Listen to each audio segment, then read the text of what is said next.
Hello and welcome to the channel, guys. It's Irad. In today's video we're going to talk about the latest monthly report from Cloud Imperial Games when it comes to Star Citizen. So here we go. This video is going to highlight the finest lines, the best of this monthly report. Here we go. Let's get started.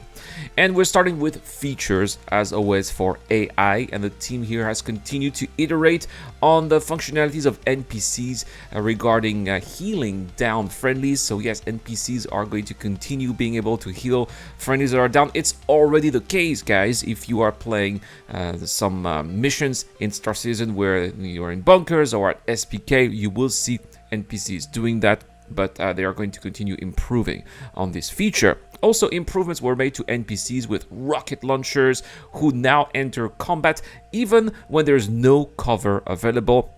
And they've also started to switch to their sidearms if an enemy gets too close. Now, that's really interesting. We don't see NPCs that are switching to the switching weapons, right? It's something that we just don't see. Players are doing that, and I think it's just one step closer to NPCs being more realistic.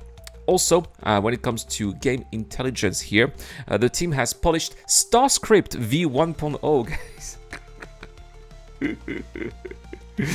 So it looks like we have another star something, right, for its internal release. So it's an internal tool. We're not going to see any of that, right? For example, they reduced the loading time for the majority of large containers, for example a whole solar system, right, from 10 to 2 seconds. That is a division by 5 here. That's impressive. And they've also integrated the new groups look to more clearly differentiate between groups. Now let's talk about the animation, and the animation team worked on the Valakar and the Space Cow, the Quasi-Crazer, of course, alongside adjustments to the Copian. They've also continued to provide facial animation support for PU characters, and they also are getting ready for an upcoming narrative shoot. Now, could this be a new commercial, or perhaps is this linked to the new story mode that we know is coming because it was announced during this year's SeasonCon? Also, the team, when it comes to art now, the team continue creating the utility and specialist armors, including color and material variants to support factions and missions. Work has also begun on armor for upcoming events. The character concept art team has created new armors here, including a utility battle tech and a super heavy armor. These are, of course, armors that we have seen in the Dress to Kill panel during this year's SeasonCon. Moving on to ships now, in October saw the ship team complete the final content review for the RSI Polaris. That means that the RSI Polaris is ready and it will be available for us during this year's Intergalactic Aerospace Expo. The final content tasks are also currently in progress for the MISC Starlancer Max, which should also be ready for this year's Expo. The team is nearly finished with 2 unannounced vehicles, probably the MISC Fortune and also the Crusader Intrepid, which were kind of announced also during this year's SeasonCon, while several more are approaching their white box and gray box reviews. 6 additional vehicles will begin production soon as well. The economy team continued their ongoing work on Paro and began implementing some of the balance changes mentioned in the previous monthly report.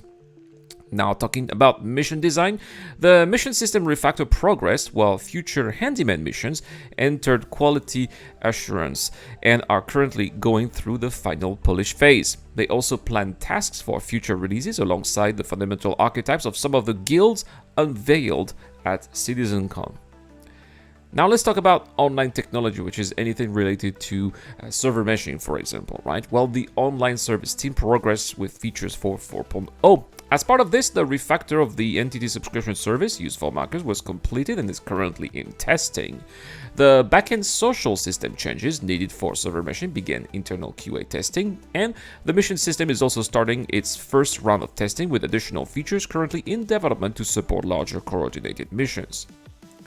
Moving on to research and development, the R&D team spent the last few months supporting the introduction of dynamic weather, which was, of course, revealed at this year's SeasonCon. That was quite a major reveal for me, very mind-blowing here.